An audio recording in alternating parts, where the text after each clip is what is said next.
Нет, сейчас я попробую.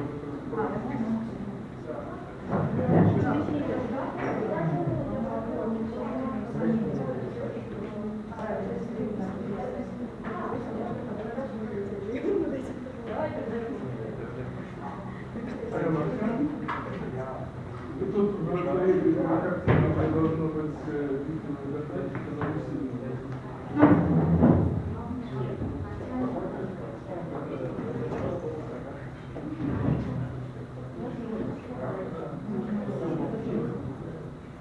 Ну вот я все проверил, не горит, это еще раз.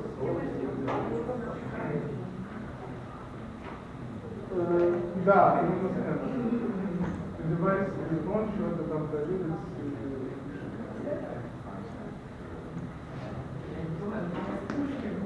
Ну, синенькое такое, оно мигает. Ну да, вот на самой камере там стоит синенький сигнальчик, он мигает.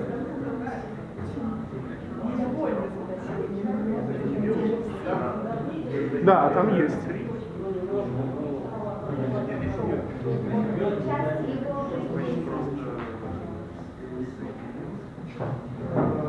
Подожди, Руслан, секундочку, у нас тут проблема. Так, включить, выключить, это где? На самой камере или на компьютере?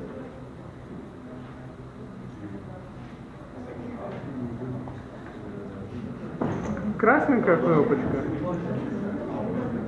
Алло. Сейчас, секундочку, как это сделать. Сейчас. Так, сейчас все выключилось. Алло. Максим. И теперь еще раз включить, да? Алло. Алло, я говорю, и потом опять включить, правильно? Ну нет.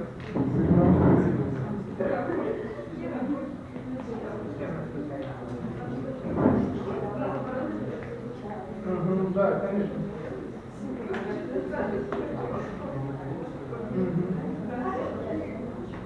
Там что-то, знаешь, еще снизу написано, чего-то там disconnected,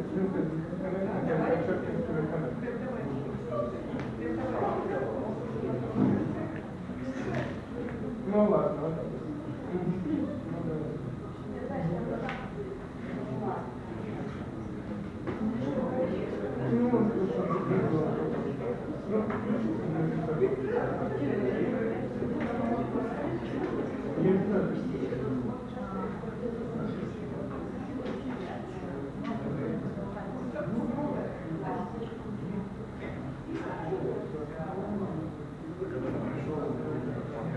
Нет, я же не могу видеть.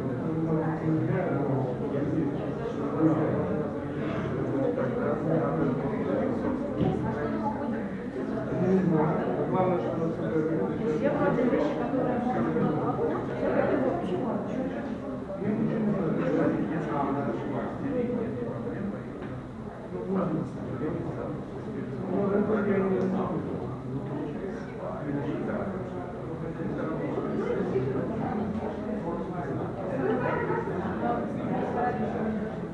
ну да, нет. Не, ну, может быть, камера не будет работать. вообще трансляция не будет работать. Да.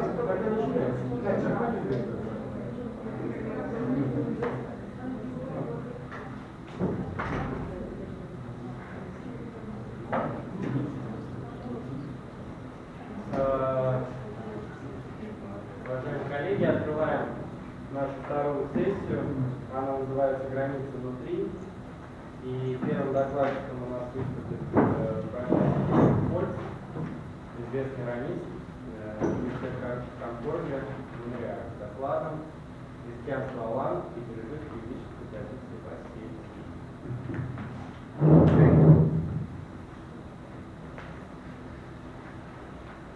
Доброе утро. Прошу прощения за то, что я должен дать свою лекцию на английском. Я хотел перевести его на русский, но у меня не было времени. Надеюсь, что это будет Throughout the whole of the first millennium before the Common Era, the vast Eurasian steppe region from the Carpathian Mountains in the west to the Altai in the east was dominated by ever-shifting confederations of warlike Iranian-speaking tribes, known and feared by Romans, Persians, and Chinese alike for their skills as mounted archers.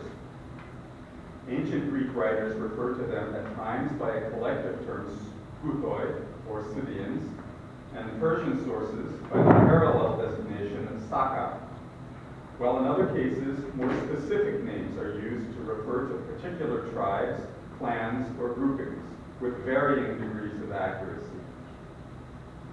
The periodic relocations and constantly changing alliances within the expansive and largely amorphous society of the steppes meant that any attempts by outside observers to identify and label discrete branches were doomed to be imprecise. The Romans paid special attention to those nomadic bands who occupied the lands of the Pontic and North Caucasian steppe, adjacent to their own territories, what is now Ukraine and southern Russia, for the obvious reason that these were the Scythians with whom they were in most direct contact and frequent conflict. They called these dangerous neighbors Sauromatians in Greek, or Sarmatians in Latin, noting their impressive martial skills with a mixture of fear and admiration. The nomadic peoples had a general name for themselves, however, dating back to before the previous millennium, when some of their tribes migrated southwards and settled amongst the native populations of the Iranian plateau and the Indian subcontinent. They called themselves Arya, or Aryan, meaning the noble ones, which is the root of today's Iran, and also Ossetian Iriston. Amongst those tribes who remained nomadic and more closely preserved their ancient way of life, a phonetic shift in the old Iranian dialect spoken by the steppe nomads transformed Aryan into Alan, which for unknown reasons the Greek and Latin sources begin to substitute for Sarmatian during the 2nd century of the Common Era, at which point the latter term, Sarmatian, disappears from the historical record. But to all evidence, the Alans mentioned in subsequent writings are identical with the Sarmatians mentioned in earlier texts. Han Chinese sources name a group of Western nomads as the Alan Liao. These may be identical with the group known to the Chinese as the Yansai. The Alans themselves had no written literature, so descriptions of their culture and way of life have come down to us only through the accounts of their enemies. Echoes of their own rich oral tradition, however, survive in the legends of ancient heroes called the Narts, preserved by today's Ossets and their neighbors in the Caucasus, and finally written down during the 19th century. The Ossets are direct descendants of the Alans, and hence of the Sarmatians.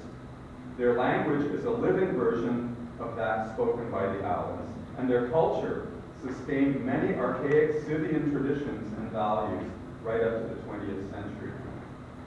Hence, a study of the modern Ossets and their stories of the Nart cycle can shed considerable light on the society of their Alan predecessors, and more broadly, that of the many related nomadic peoples that roamed the Eurasian steppes before them. The Aryan nomads were deeply proud of their rough existence, which was based on the pasturing of livestock, hunting wild game, and conducting raids against their enemies. Ancient writers and the Nart stories alike agree that Alan men found their greatest happiness in fighting, hunting, and feasting. They aspired to die in battle, and those who survived to old age were scorned as cowards. The Alans spent their lives on horseback or traveling with their families in covered wagons, which sheltered them in the absence of fixed abodes, subsisting on a diet of meat and dairy products. Their moral code placed personal and family honor above all else. They venerated their ancestors, and duty compelled them to kill anyone who dared to insult them. In addition to a pervasive cult of the dead, the Allans worshipped the god of war in the form of a sword planted in the ground, to which they would offer the blood of sacrificed enemies captured in battle. Like all steppe dwellers, they feared the god of thunder and rain, which is highly understandable to anyone who has found themselves in a raging storm without any form of natural protection, such as buildings, caves, or trees.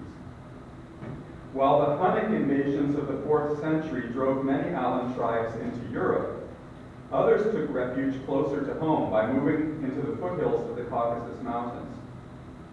There, they adopted aspects of native Adige and Vainaq populations, incorporating agriculture into their pastoral nomadic economy, and adding a new cultural component to the complex mix of ethnicities that had already inhabited the region. Over time, the Alans re-emerged as the masters of the North Caucasian steppe, controlling lands as far west as the Crimean Peninsula, which brought them into contact with the Eastern Roman Empire of the Byzantines. They became exposed to Christianity through contacts with both the Byzantines and with the Georgians of the Southern Caucasus, but they retained their independence and their pagan religious traditions. The Arab conquest of the Eastern Caucasus brought new challenges to the Alans by the 8th century, as did the rise of the Turkic Khazar Khanate north of the Caspian Sea in the 9th. Caught between competing Christian, Muslim, and Jewish states, the Alans, like the Russians further north, eventually opted to align themselves with Christian Byzantium during the first part of the 10th century. This opened the door to both Greek and Georgian missionary activity and resulted in the partial Christianization of parts of the Allan population. I would argue that this process was never very successful, and that ultimately the Christianization of the Alans was largely superficial. Priests